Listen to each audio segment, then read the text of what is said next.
Hi viewers, welcome to our channel. ప్రస్తుతం మనతో పాటు జై భారత్ నేషనల్ పార్టీ అధికార ప్రతినిధి అండ్ వినుకొండ నుండి ఎమ్మెల్యేగా కూడా కంటెస్ట్ చేయడం జరిగింది చిరంజీవి నాయక్ గారు ఉన్నారు. అంటే ఏపీలో మరి ఎలక్షన్స్ ఎలా జరిగాయి, ఈసీ పైన ఎన్నో ఆరోపణలు వస్తున్నాయి కదా, వాటిలో నిజం ఎంత ఉంది, మరి ఏపీలో పరిస్థితులు ఇప్పుడు అంటే అల్లర్లు చాలా జరుగుతున్నాయి కదా, అవి ఎందుకు, వాటి కారణాలు ఏంటి, ఏ వర్గం వారు చేస్తున్నారు, సో ఇటువంటి అంశాల మీద డిస్కస్ చేద్దాం ఒకసారి ఆయనతో. సార్ నమస్కారం. సార్ నమస్తే అండి, జై భారత్ అండి. సార్ మరి ఎలక్షన్స్ అయితే జరిగి సక్సెస్ఫుల్గా అయితే అయిపోయాయి ఏపీలో, ఎలా జరిగాయి, వాటి పరిస్థితులు ఏంటి సార్ అక్కడ? ఏపీలో ఎలక్షన్లు సక్సెస్ఫుల్గా సజావుగా ఏం జరగలేదండి. దానికి బెస్ట్ ఎగ్జాంపుల్ ఇప్పుడు రీసెంట్గా జరుగుతున్న రాష్ట్రంలో వివిధ ప్రాంతాల్లో జరుగుతున్న అల్లర్లు ఒకటి.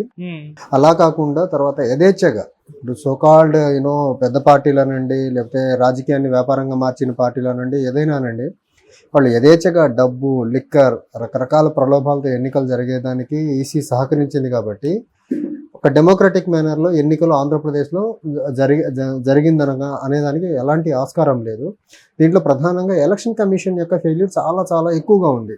సో ఎలక్షన్ కమిషన్ అంటే ఎలక్షన్ కండక్ట్ చేసామని అనుకుంటున్నారు, కానీ ఎలా కండక్ట్ చేశారు, ఫ్రీ అండ్ ఫెయిర్ మేనర్లో కండక్ట్ చేశారా లేదా అనేసి ఈసీ చెక్ చేసుకోవాల్సిన అవసరం ఉంది. The same time poll arrangements చూసుకుంటే booths are very very congested, lights ప్రాపర్గా లేవు. తర్వాత తీవ్రమైన ఎండల్లో ఓటర్స్ నించిన దానికి మినిమం టెంట్స్ కానీ అలాంటివి అరేంజ్మెంట్స్ చాలా తక్కువగా ఉన్నాయి. ఓటర్స్ ఆ తీవ్రమైన ఎండల్లో చాలా గంటల తరబడి క్యూలో నించునేదానికి వాళ్ళకు అక్కడ వాటర్ కానీ లైక్ బటర్ మిల్క్ అలాంటి ఫెసిలిటీస్ ప్రొవైడ్ చేసిన దాఖలాలు లేవు. అట్ ద సేమ్ టైం ప్రతి బూత్ దగ్గర పోలీస్ పర్సనల్ డిప్లాయ్మెంట్ అనేది అసలు ఎక్కడ చాలా నెగ్లిజిబుల్. ఒక బూత్కి ఒకళ్ళు లేకపోతే ఇద్దరు, అది కూడా వితౌట్ వెపన్స్. ఇప్పుడు ఏదైతే ఈ అల్లర్లు ఇంత ఉధృతంగా జరుగుతున్నాయో దీనికి ప్రధాన కారణము police preparedness. Election commission of India side నుంచి ఏదైతే ప్రీపోల్ ప్రిపేర్డ్నెస్ ఉందో పోలీస్ ఎండ్ నుంచి, అది ప్రాపర్గా జరగలేదు.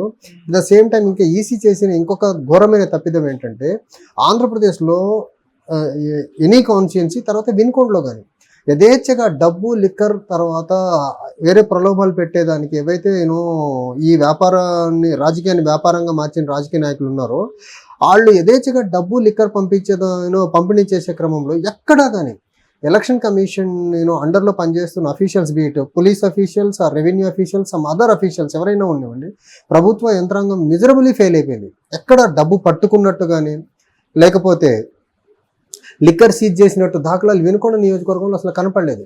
ఒక్కొక్క పార్టీ వాళ్ళు 2 సార్లు 3 సార్లు లిక్కర్ పంచారు. ఎంత దయనీయమైన పరిస్థితి అంటే, నా కళ్ళ ముందు, నేను ఎక్కడైతే అక్కడ రెంట్కున్న వినుకొండలో నా కళ్ళ ముందు నేను ఉంటున్న ఆ లొకాలిటీలోనే నా ముందే టీడీపీ వాళ్ళు వచ్చి డబ్బులు పంచేశారు, వైసీపీ వాళ్ళు వచ్చి డబ్బులు పంచారు. నా కళ్ళ ముందే లిక్కర్ డిస్ట్రిబ్యూషన్ జరిగింది.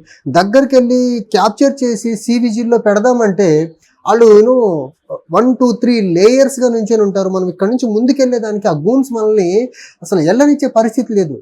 ఈ విధంగా నా కళ్ళ ముందు ఇన్ని అరాచకాలు జరుగుతూ ఉంటే ఈ పోలీస్ ఇంటెలిజెన్స్ వాళ్ళకి, తర్వాత రెవెన్యూ అఫీషియల్స్కి, తర్వాత ఆర్ఓకి అసలు ఇవన్నీ తెలియకుండానే జరిగాయా అంటే ఖచ్చితంగా ఎలక్షన్ కమిషను పెద్ద పార్టీలకు కొమ్ము కాసేలా పనిచేసిందనే దానికి ఇది బెస్ట్ ఎగ్జాంపుల్. ఇంకోటి మనం చూసుకుంటే వాళ్ళు ఓటర్స్కి స్లిప్ ఇస్తున్నారు. వాళ్ళ ఓటు ఏ నెంబర్లో, సీరియల్ నెంబర్లో ఉంటుంది ఎక్కడన్నది. At the same time voter స్లిప్తో పాటు ఎంతమంది క్యాండిడేట్స్ కంటెస్ట్ చేస్తున్నారు అనేది కూడా ఒక A4 షీట్లో ప్రింట్ తీసి ఇస్తే బాగుంటుంది కదా. ఓటర్ అవేర్నెస్ పెరుగుతూ ఉంది.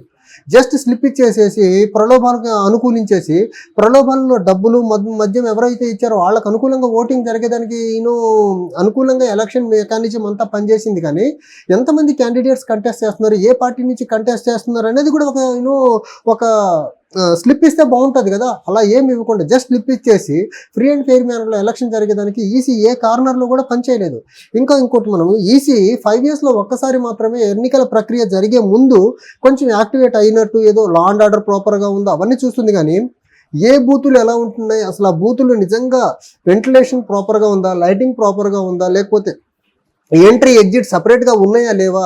ఇప్పుడు మోస్ట్ ఆఫ్ ద పోలింగ్ బూత్స్లో ఎంట్రీ ఎగ్జిట్ 2 ఒకటే. సో దానివల్ల ప్రాసెస్ ఇంకా డిలే అవుతుంది కదా. ఎంట్రీ 1, ఎగ్జిట్ 1 ఉంటే సో ఓటర్ మొబిలిటీ అనేది ఫాస్ట్గా ఉంటుంది. అటునుంచే వెళ్ళాలా, అటునుంచే రావాలా, దానివల్ల టైం డిలే. ఈసీ అనేది ఎలక్షన్లు అయిన తర్వాత ఈ ఎలక్షన్లో జరిగిన షార్ట్ కమింగ్స్ అన్నిటి మీద ఒక రిపోర్ట్ ప్రిపేర్ చేసి గవర్నమెంట్కి రెఫర్ చేయాలి. నెక్స్ట్ ఎలక్షన్ సజావుగా జరగాలంటే, ఇలాంటి షార్ట్ కమింగ్స్ లేకుండా ఎలక్షన్స్ జరగాలంటే ఈ కైండ్ ఆఫ్ రిఫార్మ్స్ అవసరము. దీనికి అనుగుణంగా నెక్స్ట్ ఎలక్షన్కి ప్రిపేర్ అవ్వండి అని రెస్పెక్టివ్ గవర్నమెంట్స్కి మీరు రిపోర్ట్ ఇవ్వగలగాలి.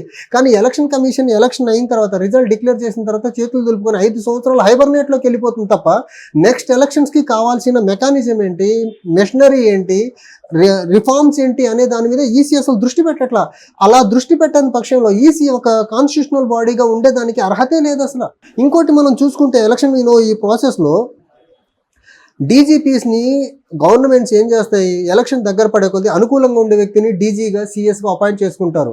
ఆ అపాయింట్ చేసిన సిఎస్ డీజీలు ప్రాపర్ మెథడ్లో అపాయింట్ ఇప్పుడు డీజీని అపాయింట్ చేయాలంటే సుప్రీంకోర్టు గైడ్లైన్స్ ఉన్నాయి ప్రకాశ్ సింగ్ కేసులో. ఆ గైడ్లైన్స్ ప్రకారం అపాయింట్ అయ్యారా, యూపీఎస్సీ రెఫర్ చేసిన నేమ్స్ 3లో నుంచి ఒకరిని పిక్ చేశారా లేదా, మెరిట్స్ డిమెరిట్స్ అన్నీ చూసుకొని పిక్ చేశారా లేదా అనేది కూడా ఈసీ చెక్ చేసుకోవాలా. అలా డీజీని అపాయింట్ చేయని పక్షంలో ఆ డీజీని ఇమీడియట్గా మార్చాలా. మార్చకుండా ఉంటే ఇప్పుడు ఆంధ్రప్రదేశ్లో జరుగుతున్న అల్లర్లు ఎలా జరుగుతున్నాయి అలాంటివే జరుగుతాయి. యథేచ్ఛగా లిక్కర్ డిస్ట్రిబ్యూషన్ జరుగుద్ది, యథేచ్ఛగా ఓటుకి డబ్బు డిస్ట్రిబ్యూషన్ జరుగుద్ది, యథేచ్ఛగా ఒక పార్టీని ఇంకో పార్టీ ప్రలోభాలు చేసేదానికి ఆస్కారం ఉంటుంది. ఇంకోటి మనము ఈవీఎం మిషన్లో మనం చూసుకుంటే ఆ బ్యాలెట్ పేపర్ ఏదైతే ఉంటుందో నేమ్ సింబల్ ప్రాపర్ విజిబిలిటీ లేదు, ఏదో జిరాక్స్ పేపర్లో జిరాక్స్ తీసి పెట్టేశారు అక్కడ. సో ఈసీ అనేది ఎలక్షన్ని ఫ్రీ అండ్ ఫెయిర్ మేనర్లో జరిగేదానికి ఏ కారణంలో కూడా ట్రై చేసిన దాఖలాలు అయితే లేవు. పెద్ద పార్టీలకు అనుకూలంగా ఎలక్షన్ జరిగేదానికి సహకరించింది. One more thing, EC side నుంచి మేము మా జై భారత్ నేషనల్ పార్టీ నుంచి ఫాల్టీగా చూస్తుంది ఏంటంటే అసలు allotment serial number contesting candidate serial number ఏదైతే ఉందో ఏ బేసిస్ మీద అంటే మీరు పెద్ద పార్టీని రికగ్నైజ్డ్ పార్టీని డబ్బున్న పార్టీల పేర్లేమో పైన పెట్టేసేసి మాలాంటి కొత్తగా వచ్చిన పార్టీలేమో ఇండిపెండెన్స్ని కింద పెట్టేస్తున్నారు. ఇది ఎంతవరకు సమర్థనీయం అసలు?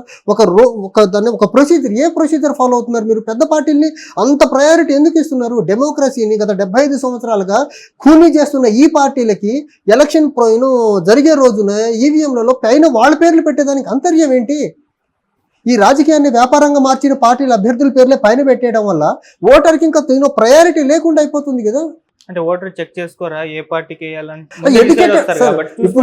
ఇప్పుడు పరిస్థితి ఎలా ఉంది? నేను కంటెస్ట్ చేసిన వినుకొండలో బయట డిస్ప్లే పెట్టారు కంటెస్టింగ్ క్యాండిడేట్స్. అసలు అవన్నీ ఏం చూడకుండా ఎడ్యుకేటర్సే వెళ్ళి పైన సింబల్ని తెప్పితే వాళ్ళకు డబ్బులు ఎవరు ఇచ్చారో వాళ్ళని చూసి ఓటేసే పరిస్థితి ఉంది తప్ప అసలు వీళ్ళలో ఏ క్యాండిడేట్ ఏ పార్టీ నుంచి ఏంటిదని అసలు క్రాస్ చెక్ చేసే పరిస్థితి ఎడ్యుకేటెడ్లో లేదు. ఎంత దయనీయమైన ఒక చదువుకున్న యువకుడు, చదువుకున్న ఓటరు ఏ క్యాండిడేట్ ఏ పార్టీ నుంచి కంటెస్ట్ చేస్తున్నారో అని చూడకుండా వాళ్ళు ఒక ప్రిజుడైజ్డ్ నోషన్లో ప్రిజుడైజ్డ్ థాట్తో ఉండి వాళ్ళు ఏదో పార్టీకి ఫిక్స్ అయింటారు. అలా ఓట్ వేయడం వల్ల ఇలానే అల్లర్లే జరుగుతాయి. దుర్మార్గులే రాజ్యం వెళ్తారు, అవినీతి పనులే రాజ్యం వెళ్తూ ఉంటారు కదా. సో నెక్స్ట్ ఎలక్షన్కి ఈసీ సైడ్ నుంచి we are going to give too many recommendations to EC. ఈ ఫ్రీ అండ్ ఫెయిర్ మేనర్లో ఎలక్షన్ జరిగేదానికి ఒక జస్ట్ ఓటర్ స్లిప్ ఇవ్వడమే కాకుండా ఎంతమంది కంటెస్ట్ చేస్తున్నారో ఖచ్చితంగా ఆ లిస్ట్ కూడా ప్రతి ఓటర్కి ఇవ్వాల్సిందే. అట్ ద సేమ్ టైం ఏదైతే సింపుల్ అలాట్మెంట్ సీరియల్ నెంబర్స్ ఏవైతే ఉన్నాయో అది కూడా రేషనలైజ్డ్గా ఉంటారు తప్ప ఎస్టాబ్లిష్డ్ పార్టీస్కి లేకపోతే పెద్ద పార్టీల పేర్లు పైన పెట్టేసేసి మిగిలిన పేర్లు కింద పెట్టడం అనేది ఏమాత్రం సమంజనీయం కాదు. అది ఈక్వాలిటీ మిస్ అవుతుంది అక్కడ. అండ్ ఫ్రీ అండ్ ఫెయిర్ మేనర్లో ఎలక్షన్ జరిగేదానికి ఆస్కారమే లేదు. అండ్ ఇంకోటి మీరు చూసుకుంటే ఎలక్షన్ కమిషన్ ఈ ప్రాసెస్ మొత్తంలో ఎక్కడా కానీ ఇన్ని రకాలుగా మనీ డిస్ట్రిబ్యూషన్ జరుగుతున్న క్రమంలో అసలు పోలీస్ వెరిఫికేషన్ మిస్ అయిందండి. చెకింగే లేదు అసలు ఆంధ్రప్రదేశ్లో ఎక్కడ. చెకింగ్ ఉంటే వినుకొండ కాన్స్టిట్యున్సీలో అంత విచ్చలవిడిగా డబ్బు మద్యం పంచుకుంటే అసలు కనీసం ఏం పట్టుకోలేదు అక్కడ వాళ్ళు. ఈ రకంగా ఎన్నికలు జరిపి ఫ్రీ అండ్ ఫెయిర్ మేనర్లో ఎలక్షన్ జరుపుతున్నాం అంటున్నారంటే ఎంత నిజంగా ఎలక్షన్ కమిషన్ అసలు first appointment of EC chief election కమిషన్ని ఫస్ట్ అక్కడి నుంచి స్టార్ట్ అవ్వాలి రిఫార్మ్స్. సో దట్ అప్పుడు మాత్రమే ఎన్నికలు ఫ్రీ అండ్ ఫెయిర్ మేనర్లో జరుగుతాయి. లెవెల్ ప్లేయింగ్ ఫీల్డ్ ఉంటుంది. లెవెల్ ప్లేయింగ్ ఫీల్డ్ అనేది అసలు చిన్న పార్టీలకి ఎక్కడా లేదండి అసలు. సో లెవెల్ ప్లేయింగ్ ఫీల్డ్ తీసుకొచ్చినప్పుడు మాత్రమే డెమోక్రసీ స్ట్రెంగ్తన్ అవుతుంది, బెటర్ రూలింగ్ వస్తుంది తప్ప డెమోక్రసీ స్ట్రెంగ్తన్ కాకుండా రూలింగ్లో అడ్మినిస్ట్రేషన్లో మార్పులు వచ్చేదానికి ఆస్కారమే లేదు. అండ్ జై భారత్ నేషనల్ పార్టీ ఏదైతే మార్పు కోసము రూల్ ఆఫ్ లా ప్రకారం అడ్మినిస్ట్రేషన్ జరగాలో దానికోసమే పూనుకొని ఉంది. ఎలక్షన్ నెక్స్ట్ టైం నుంచి కూడా జై Bharat national party strive for the reforms in the electoral process.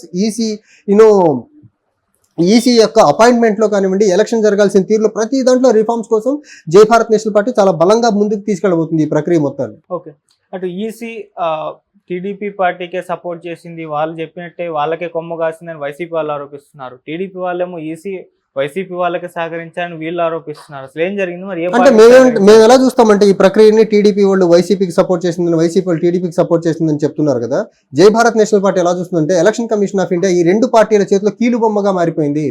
వీళ్ళ డబ్బు ప్రవాహానికి, మద్యం ప్రవాహానికి అడ్డుకట్ట వేయలేని ఈసీ వీళ్ళిద్దరి చేతిలో కీలుబొమ్మగా మారిపోయిందని జై భారత్ నేషనల్ పార్టీ చెప్తుంది తప్ప వీళ్ళిద్దరు ఒకళ్ళ మీద ఒకళ్ళు ఆరోపణలు చేస్తున్నట్టు నిజం లేదు. వీళ్ళిద్దరిని ఈక్వల్ గా వీళ్ళ డబ్బులు, టీడీపీ వాళ్ళు డబ్బులు పంచేదానికి, వైసీపీ వాళ్ళు డబ్బులు పంచేదానికి, వైసీపీ వాళ్ళు లిక్కర్ పంచేదానికి, టీడీపీ వాళ్ళు లిక్కర్ పంచేదానికి చాలా సక్సెస్ఫుల్ గా సహకరించింది ఎలక్షన్ కమిషన్. ఈ ఆస్పెక్ట్ లో చూసుకుంటే ఒకళ్ళొకళ్ళు ఏ ఆరోపణలు వాస్తవమే లేదు.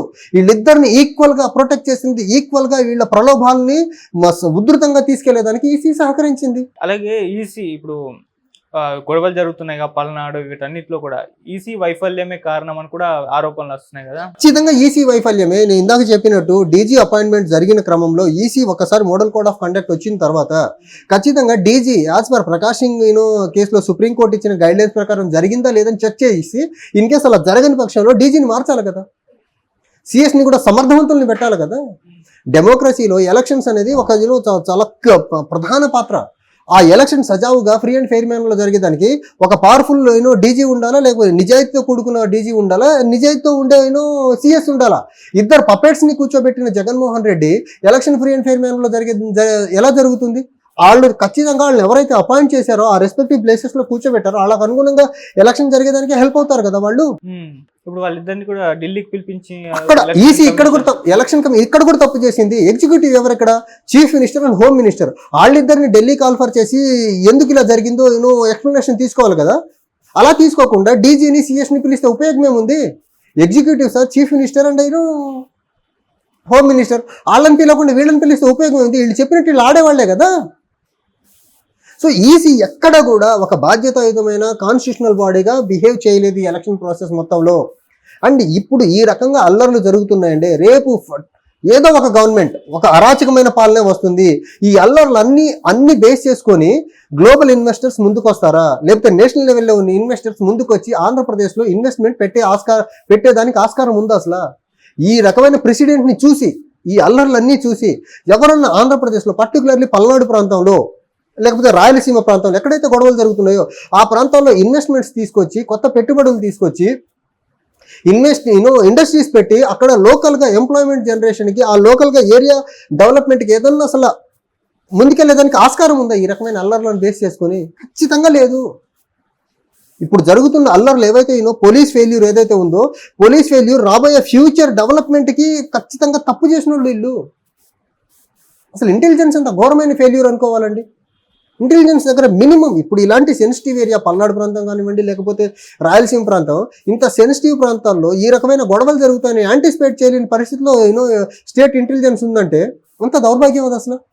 అలాగే ఇక్కడ గొడవలు జరగడానికి కారణం జై భారత్ నేషనల్ పార్టీ మన అధ్యక్షులు జేడీ గారు ప్రశాంత్ కిషోర్ కారణం అని చెప్పేసి ఒక ఇంటర్వ్యూలో చెప్పడం చూస్తాం. సో అది ఏ కాంటెస్ట్ లో చెప్పారు? ఫ్రమ్ డే 1 అండి, 2014 నుంచి ప్రశాంత్ కిషోర్ అనే ఒక వ్యక్తి పొలిటికల్ ఎరీనాలోకి స్ట్రాటజిస్ట్ గా ఎంటర్ అయిన దగ్గర నుంచి మీరు నోటీస్ చేసుకుంటా, కోడికత్తి డ్రామా కానివ్వండి, మమతా బెనర్జీ కాని విషయంలో కాలుకి ఏదో ఫ్రాక్చర్ అయిన జారిపోయి పడిపోయినప్పుడు ఆ కాల్ ఫ్రాక్చర్ డ్రామా వీల్ చైర్ లో క్యాంపెయిన్ చేయడం కానివ్వండి, రీసెంట్ గా జగన్మోహన్ రెడ్డి గారికి ఏదో గులకరాయితో ఏదో కొట్టించుకున్నాడు. ఈ డ్రామాస్ అన్ని ఖచ్చితంగా బ్యాక్ ఎండ్ నుంచి ఎలక్షన్ యొక్క మెయిన్ థీమ్ ని పక్కన పెట్టేసి ఇలాంటి షార్ట్ కమింగ్స్ తో ఎలక్షన్ చేయాలని, లేకపోతే సింపథైజ్డ్ మేనర్ లో ఎలక్షన్ చేయాలనే ఒక స్ట్రాటజీ ఖచ్చితంగా అలాంటి స్ట్రాటజిస్టుల దగ్గర నుంచి వచ్చినాయి. దానికి మా అధ్యక్షుల వారు కానీ మా పార్టీ కానీ చాలా బలంగా నమ్ముతుంది. ఇలాంటి చిల్లర స్ట్రాటజీస్ ఇచ్చి ఎలక్షన్ ని రిలీషియస్ నుంచి డైవర్ట్ చేసి ఇలాంటి పనికి మాలిన పనులు చేయించి ఎలక్షన్ జరిపించేదానికి ప్రశాంత్ కిషోర్ లాంటి వ్యక్తి చాలా ఇలాంటి చిల్లర సలహాలు ఇచ్చి డెమోక్రసీని అపహాస్యం చేస్తున్నాడు. అతను ఎంత దౌర్భాగ్యం అండి. అసలు ఆయన ఐపాక్లో లేరంటారు. ఆయన ఎక్కడో బీహార్లో జనసూరజ్ జాతర చేసుకుంటూ జనసూరజ్ పార్టీ పెట్టుకుని పనిచేస్తా ఉన్నాడు. అతను ఆంధ్రప్రదేశ్ ఎన్నికల యొక్క సరళిని ఎలా స్టడీ చేశాడు, ఏం చేశాడు, అసలు అతను ఇంటర్వ్యూ ఎలా ఇవ్వగలడు, ఆయనకి ఉన్న ఇక్కడ సోర్సెస్ ఏంటి, ఆంధ్రప్రదేశ్లో గ్రౌండ్లో ఏం జరుగుతుందని దాని సోర్స్ ఏంటి? ఏదైనా ఆయన ఇండైరెక్ట్గా ఐపాక్తో అసోసియేట్ అయిన ఉండాలా, లేకపోతే ఎవరి దగ్గర ఉన్న డబ్బులు కమ్ముడుపోయి ఆ టీడీపీకి అనుకూలంగా చెప్పారు కాబట్టి టీడీపీ డబ్బులు కమ్ముడుపోయి అయినా చెప్పు ఉండాలి ఆయన. అసలు ఈ గొడవలు జరగడానికి మెయిన్ రీజన్ ఏంటంటే ఎలక్షన్ కమిషన్ భద్రత వైఫల్యం ఒకటి, ఇంకోటి అక్కడ అసలు టీడీపీ వర్గాల మధ్య వైసీపీ వర్గాల మధ్య స్టార్ట్ అయింది అంటే ఇప్పుడు రెండు టీడీపీ వైసీపీ రెండు పార్టీలు అండి. ఈ రెండు పార్టీలు ఏంటంటే సొసైటీలో హార్మోని అనే లేకుండా ఒక హేట్రేట్ ని పెంపొందించే ప్రయత్నం ఇప్పటి నుంచే మొదలు పెట్టేశారు. ఎవరు ఓడిపోయినా ఆ పార్టీ మనుగడ కష్టం అవుతుంది. అందుకని ఇప్పటి నుంచే క్యాడర్ ని ఒక రకమైన దాన్ని ఏమంటారు ఎనిమిటీ పెంపొందించేసి రేపు పార్టీ బతకాలంటే రెండు వర్గాల మధ్య ఎనిమిటీ ఉంటేనే వీళ్ళ ఓడిపోయే పార్టీ బతుకుతుంది, లేకపోతే వీళ్ళ పార్టీ కనుమరుగైపోతుంది ఆంధ్రప్రదేశ్. అందుకనే ఓడిపోయిన తర్వాత జరగబోయే పరిణామాలను దృష్టిలో పెట్టుకొని ఇప్పటి నుంచే సొసైటీలో ఒక ఎనిమిటీ, గ్రామాల్లో ఎనిమిటీ పెంచుతున్నారు. ఈ ఎనిమిటీ వల్ల చంద్రబాబు నాయుడు గారు, జగన్మోహన్ రెడ్డి గారు, లేకపోతే లోకేష్ గారు, లేకపోతే పవన్ కళ్యాణ్ వీళ్ళు కాదు నష్టపోయేది. గ్రామాల్లో ఉండే పొద్దున్నే లేస్తే ఒకళ్ళు చూసి వాళ్ళు నష్టపోయేది. ఇప్పుడు తన్నుకుంటున్నారండి, గాయాల పాలై హాస్పిటలైజ్ అవుతుంది ఎవరు? చంద్రబాబు నాయుడు, జగన్మోహన్ రెడ్డి కుటుంబీకులు కాదు కదా. ప్రజలు కూడా ఒకటి ఆలోచించాలి, మీరు ఎవరి కోసం గొడవ పడుతున్నారు, ఎందుకు గొడవ పడుతున్నారు, దీనివల్ల మీకు వచ్చేది ఏంటి, అసలు మీకు అంత పార్టీ ఫీలింగ్ ఎందుకు, మీ జీవితాలు ఏం మార్చారని. రేపు ఎవరో ఒకళ్ళు గెలిస్తే వాళ్ళ కుటుంబీకులు ముఖ్యమంత్రి అవుతాడు, వాళ్ళ వ్యాపారాలు బలపడతాయి తప్ప వీళ్ళు గ్రామాల్లో ఉండేవాళ్ళు అదే వ్యవసాయం చేసుకోవాలి, లేకపోతే అవే కుల వృత్తులు చేసుకోవాలి, అవే చిన్నపాటి పనులు చిన్నపాటి వ్యాపారాలు చేసుకోవాలి కదా. దీనివల్ల వీళ్ళకి వచ్చే నష్టమే తప్ప లాభం లేదు కదా. ఎవరో కోసం, ఎవరో గద్దెనెక్కేదానికి, ఎవరో సింహాసనం ఆ కుర్చీ ఎక్కేదానికి వీళ్ళు ఎందుకు గ్రామ స్థాయిలో తన్నుకు చేస్తున్నారు? అసలు ఎవరి కోసం తన్నుకుంటున్నారు అర్థమవుతుందా వీళ్ళకి? అసలు ఖచ్చితంగా పార్టీల అధ్యక్షులు ఎవరైతే ఉన్నారో జగన్మోహన్ రెడ్డి గారు, లేకపోతే చంద్రబాబు నాయుడు గారు, ఈ జరుగుతున్న ఉదంతాన్నింటిని చూసి క్యాడర్ మీరు కొంచెం సమన్వయం పాటించండి అనే మాట ఒక్కళ్ళ నోటి నుంచి రాలేదంటే వీళ్ళు డైరెక్ట్గా అసలు గ్రామాల్లో ప్రజలు కొట్టుకు చావాలనే ధోరణిలో వీళ్ళు ప్రమోట్ చేస్తున్నట్టే ఉంది కదా. నిజంగా వీళ్ళు ప్రజల పట్ల కొంచెం ఏమాత్రం బాధ్యతాయుతంగా ఉండే నాయకులైతే ఖచ్చితంగా ఫస్ట్ ఇన్సిడెంట్ జరిగిన వెంటనే క్యాడర్ మీరు ఇలాంటి పనులు చేయొద్దనేసి ఒక అపీల్ ఇవ్వాలి కదా. వీళ్ళు ఇవ్వట్లేదంటే దీన్ని ఎలా అర్థం చేసుకోవాలి? ఖచ్చితంగా వీళ్ళు వెనకుండి గొడవ చేస్తున్నారని అనుకోవాలి మనం. ఓకే, అలాగే కొద్దిసేపు ఆ పోలింగ్ గురించి మాట్లాడుకోవాల్సి వస్తే, ఈసారి హైయెస్ట్ పోలింగ్ నమోదైంది లాస్ట్ టైంతో పోలిస్తే, ఇంతకుముందు ఎలక్షన్స్తో పోలిస్తే అంటున్నారు.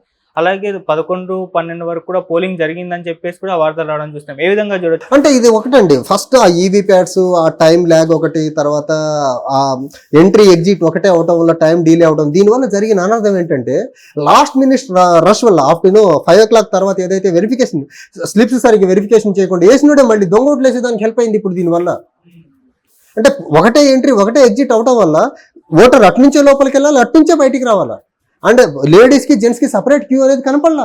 కొన్ని బూత్ నేను విజిట్ చేస్తే లేడీస్ జెంట్స్ అందరూ ఆ డోర్ దగ్గరకు వచ్చి తోసుకుంటున్నారు. అసలు లోపలికి వెళ్ళే వాడికి స్పేస్ లేదు, లోపల నుంచి ఓటేసి బయటకు వచ్చేవాడికి స్పేస్ లేదు, పోలీస్ ప్రొటెక్షన్ లేదు అక్కడ. ఈ రకంగా లాస్ట్ మినిట్ రష్ వల్ల వెరిఫికేషన్ జరగకుండా ఏదో పార్టీకి అనుకూలంగా ఓటింగ్ జరిగేలా వెరిఫికేషన్ జరగలా. లైన్లో ఉన్న వాళ్ళందరితో ఓటు వేయించేశారు లాస్ట్లో వీళ్ళు. దానివల్ల ఏంటంటే మళ్ళీ అగైన్ డెమోక్రసీని కూనీ చేసేసింది ఈసీ. ఒక ప్రిపేర్డ్నెస్ విషయంలో ఈసీ మిజరబుల్గా ఫెయిల్ అయిందండి, మిజరబుల్గా ఫెయిల్ అయిపోయింది. అండ్ మనకు కాన్స్టిట్యూషన్లో చెప్పేది ఏంటంటే ఫ్రీ అండ్ ఫెయిర్ మేనర్లో ఎన్నికలు జరపడమే ఈసీ యొక్క రోల్ అంటారు. ఎక్కడ జరిగింది ఫ్రీ అండ్ ఫెయిర్ మేనర్లో? ఒక పక్క లాస్ట్ మినిట్ రష్లో మీరు స్లిప్పులు సరిగ్గా చెక్ చేయకుండా ఓట్లు ఇప్పించేశారు, ఇంకో పక్క లిక్కర్ మనీ డిస్ట్రిబ్యూషన్ అదర్ ప్రలోభాలకి యథేచ్ఛగా జరిగేలా ప్రోత్సహించారు. అట్ ద సేమ్ టైం మనకు బ్యాలెట్ పేపర్లో మనకి ఈవీఎంలో సీరియల్ నెంబర్లో చూసుకుంటే పెద్ద పార్టీలకి డబ్బున్న పార్టీల పేర్లేమో ఫస్ట్లో పెట్టేశారు. ఎక్కడ ఫ్రీ అండ్ ఫెయిర్ మేనర్లో ఎలక్షన్ జరుగుతుంది ఆంధ్రప్రదేశ్లో కానీ ఇండియాలో కానివ్వండి? డబ్బున్నోడిదే రాజ్యం అన్నట్టుంది కదా, డబ్బున్నోడిదే రాజకీయం అన్నట్టుంది కదా, డబ్బున్నోడే ఎన్నికల్లో గెలవాలన్న చందంగా ఉంది కదా. ఓటర్లకు ఎలా తయారంటే మా దగ్గర ఒక 300 మంది ఉన్నారు, 400 మంది ఉన్నారు, మేము వచ్చి జాయిన్ అవుతాం, మాకేమి ఇస్తారని డైరెక్ట్గా నన్నే అడిగారండి. వాళ్ళు 2000 ఇస్తున్నారు, పర్లేదు మీరు 200 ఇవ్వండి మీకు ఓటేస్తామంటారు. మా ఊరు కొన్ని కేసులు లిక్కర్ పంపండి అంటారు, మా కూల్ డ్రింక్స్ పంపండి అంటారు. ఓటర్ కూడా ఇక్కడ ఆలోచించాల్సింది ఏంటి, 5 years వీళ్ళు ఇచ్చే డబ్బులతో బతుకుతున్నారా వీళ్ళు? 5 years వీళ్ళు ఇచ్చే లిక్కరే తాగుతున్నారా ఈ తాగుబోతులందరూ? లేకపోతే గ్రామాల్లో ఈ కూల్ డ్రింక్స్ తీసుకున్న వాళ్ళు, ఈ అదర్ ప్రలోభాలకి లొంగిన వాళ్ళందరూ ఈ 5 years అక్కడ రాజకీయ నాయకులు ఇచ్చే కూల్ డ్రింక్సే తాగుతున్నారా వీళ్ళు? బుద్ధి ఉండద్దు ఓటర్లకు కూడా. అసలు మీరు ఎందుకు డబ్బు తీసుకుంటున్నారు? ఈ డబ్బు పంచే కార్యకర్తలు కూడా మీరు ఎందుకు డబ్బు పంచుతున్నారు రా నాయన? ఎవరి కోసం పంచుతున్నారు? ఎవరిని పల్లెకి ఎక్కించేదానికి పంచుతున్నారు? దేశాన్ని రాష్ట్రాన్ని సర్వనాశనం చేసే ప్రక్రియలో కార్యకర్తలు ప్రధాన పాత్ర పోషిస్తున్నారు ఈ డబ్బులు ఇక్కడ పంచి. వాళ్ళ పోటీ చేసే కుటుంబ సభ్యులు వచ్చి పంచుతున్నారు లేదే. గ్రామాల్లో ఉండే చిన్నపాటి జ్ఞానం లేని వాళ్ళందరినీ ఇలాంటి ప్రాసెస్లో పెట్టేసేసి యథేచ్ఛగా ఈ ఓటుకు డబ్బు పంచేవాడు ఎందుకు పంచుతున్నాడో ఆడికి తెలియదు, ఎవరి కోసం పంచుతున్నాడో తెలియదు. ఎన్నికలైన తర్వాత వాడికి వచ్చే బెనిఫిట్ కూడా ఏముండదు. మళ్ళీ డెవలప్మెంట్ ఉండదు. వాడికి పర్సనల్గా ఏమైనా మానిటరీ బెనిఫిట్ జరుగుతుందంటే అది ఉండదు. ఎవరైతే గెలుస్తాడో వాడు కుటుంబ సభ్యులు బాగుపడుతున్నారు కదా. ఈ ప్రాసెస్లో అసలు ఎందుకు ఏ పని చేస్తున్నారో తెలియకుండా చేస్తున్నారండి గ్రామ స్థాయిలో క్యాడర్. ఈ సోకాల్ టీడీపీ వైసీపీ వాళ్ళు డబ్బు ఎందుకు పంచుతున్నారంటే వాడి దగ్గర ఆన్సర్ ఉండదు తెలుసా. ఎందుకు పంచుతున్నాడు ఆన్సర్ ఉందో తెలుసా. కొన్ని వాడు అభ్యున్నతి కోసం పంచుతున్నాడు అంటే లేదు. వాడి కుటుంబానికి ఏమైనా మేలు జరుగుతుందా డబ్బు పంచడం వల్ల అంటే తెలియదు ఆడికి. అది లిక్కర్ ఎందుకు పంచుతున్నాడో తెలియదు, కూల్ డ్రింక్ ఎందుకు పంచుతున్నాడో తెలియదు. ఈ ఓటర్లు కూడా 5 సంవత్సరాలు వాళ్ళు ఇచ్చే వాటితో బతుకుతున్నామా అనే క్వశ్చన్ చేసుకోవాలి కదా. ఒకటే నేను ఇక్కడ అసలు ఎందుకు తీసుకుంటున్నారో తెలియాలి కదా. వాళ్ళు 500, 1000 రూపాయలు, 2000, 1500 ఇస్తున్నారు కదా. ఎందుకు ఇస్తున్నారు, ఎందుకు తీసుకుంటున్నారో తెలియాలి కదా. ఎక్కడన్నా మనకు కాన్స్టిట్యూషన్లో ఉందా, లేకపోతే రిప్రజెంటేషన్ పీపుల్ యాక్ట్లో ఉందా కూల్ డ్రింక్ తీసుకునే ఓటు వేయాలా, డబ్బు తీసుకునే ఓటు వేయాలా, మందు తీసుకునే ఓటు వేయాలని ఎక్కడ రాసి ఉందా? లేదు కదా. ఫ్రీ అండ్ ఫెయిర్ మేనర్లో ఎన్నికలు ఎక్కడ జరుగుతున్నాయి? ఈ ఫ్రీ అసలు నచ్చిన వాళ్ళకి ఓటు వేయాలి కదా. డబ్బు తీసుకుని ఓటు వేయడం ఏంటి, లిక్కర్ తీసుకుని ఓటు వేయడం ఏంటి? అసలు ఓటర్లను తప్పట్టకి ఏం చేయాలి, ముద్దాడాలా? అసలు ఫ్రీ అండ్ ఫెయిర్ మేనర్లో ఎలక్షన్ జరగలేదని మా బాధ. రాజ్యాంగబద్ధంగా ప్రజాస్వామ్యబద్ధంగా ఎన్నికలు జరగలేదని బాధ. రాజ్యాంగబద్ధంగా ప్రజాస్వామ్యబద్ధంగా ఎన్నికలు జరిగితే ఇవన్నీ పంపకాలు ఉంటాయా? ప్రజాస్వామ్యం కూని అవుతుంది, దేశం నాశనం అవుతుంది, రాష్ట్రం నాశనం అవుతుంది. రాష్ట్రంలో అల్లర్లు జరుగుతున్నాయి ఈ తాగుబోతుల వల్ల, ఈ పంపకాల వల్ల, పోటాపోటీ పంపకాల వల్ల. నష్టపోతుంది ప్రజలు. జగన్మోహన్ రెడ్డి, చంద్రబాబు నాయుడు గారు కాదు, లేకపోతే పైన నరేంద్ర మోదీ గారు కాదు, ప్రజలు కదా నష్టపోతుంది. గ్రామాల్లో గొడవలు జరుగుతున్నాయి ఈ కాంపిటేటివ్ పాలిటిక్స్ వల్ల కదా. ఈ competitive distribution of liquor and money వల్లే కదా. వీళ్ళు ఎంత కాంపిటేటివ్గా క్యాడర్ని పుష్ చేయకపోతే అక్కడ గొడవలు ఎందుకు జరుగుతాయి? అసలు బాధ్యతాయుతంగా ఉండొద్దు. ఈ గొడవలన్నీ జరగకుండా అంటే మీ కాంపిటేటివ్ డిస్ట్రిబ్యూషన్ ఆపండి. ఒకవేళ అవన్నీ ఆపుంటే మీ పార్టీ గెలిచేదని చెప్తున్నారా? అవన్నీ ఆపితే అసలు వీళ్ళు ఎలక్షన్ చేయలేరు తెలుసా. మాకంత ధైర్యంగా ఎలక్షన్ చేయలేరు వీళ్ళు మీటింగ్లకి జనాలు రారు.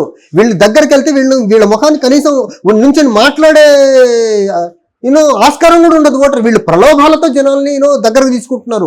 డబ్బిచ్చి ఓటర్లను దగ్గర తీసుకుంటున్నారు, డబ్బిచ్చి ఓట్లు వేయించుకుంటున్నారు తప్ప మాకులా చేయమనండి. వీళ్ళకు దమ్ముంటే వీళ్ళు నిజంగా ప్రజాస్వామ్యయుతంగా ఉండేవారైతే, వీరు నిజంగా దేశంలో రాజ్యాంగం పట్ల గౌరవం ఉన్న వాళ్ళైతే వీళ్ళు నిజంగా ఒక సింగిల్ ఎంఎల్ లిక్కర్ డిస్ట్రిబ్యూట్ చేయకుండా, ₹1 డబ్బు పంచకుండా ఎలక్షన్ చేయమనండి వీళ్ళని. Both parties, for that matter Janasena BJP వాళ్ళని కూడా చేయమనండి. ఎలక్షన్ అంటే జరగాల్సిన రీతిలో జరగకుండా దానికి భిన్నంగా జరుపుతున్నారు వీళ్ళు గత దశాబ్దాలుగా. దాన్ని ఎక్కడో బ్రేక్ వేయాలి కదా. ఆ బ్రేక్ జై భారత్ నేషనల్ పార్టీ అయిపోతుంది. Thank you so much. Thank you అండి.